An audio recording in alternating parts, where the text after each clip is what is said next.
আল্লাহ রাব্বুল আলামিন বলেন মিনহা খালাকনাকুম ওয়া ফিহা নুঈদুকুম ওয়া মিনহা নুখরিজুকুম তারাতান উখরা। আল্লাহ রাব্বুল আলামিন বলেন মিনহা খালাকনাকুম, এই মাটি থেকে তোমাদেরকে সৃষ্টি করা হয়েছে, ওয়া ফিহা নুঈদুকুম, পুনরায় আবার তোমাকে আবার এই মাটির মধ্যে যেতে হবে, ওয়া মিনহা নুখরিজুকুম তারাতান উখরা, এই মাটি থেকে আবার তোমাদেরকে জীবিত করা হবে। একটা মানুষ যখন দুনিয়া থেকে চলে যায়, আল্লাহ তাআলা বলেন ও আমার বান্দারা, তুমি এই দুনিয়ার মধ্যে এই ভালো কাজ করেছো, এই ভালো কাজের পুনরায় আজকে তুমি হয়ে যাবে জান্নাতি।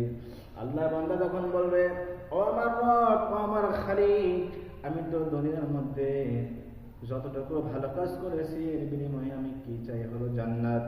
আল্লাহ রাব্বুল আলামিন বলবেন বান্দারে, তুমি যদি জান্নাতে এখন প্রবেশ করো, ওই জাহান্নামী বান্দাদেরকে তুমি একবার দেখো। ওই জাহান্নামী বান্দারা দুনিয়ার মধ্যে পাপিষ্ঠ কাজ করেছে, আর তুমি হলো জান্নাতি বান্দা। এই কারণ হলো তুমি যখন মাজনবিল হয়েছিল, আমার আলেমরা যখন বক্তব্য দিয়েছিল, তুমি তখন মন্দির শ্রবণ করেছো, সেই অনুযায়ী নামাজ পড়েছো, রোজা রেখেছো, ইনশাল্লাহ হজ করেছো, এখন তুমি হয়ে যাবে জান্নাতি। আর ওই বাজার ওই জাহান্নামী বান্দাদেরকে দেখছো, ওই বান্দারা আজকে হয়ে যাবে জাহান্নামী।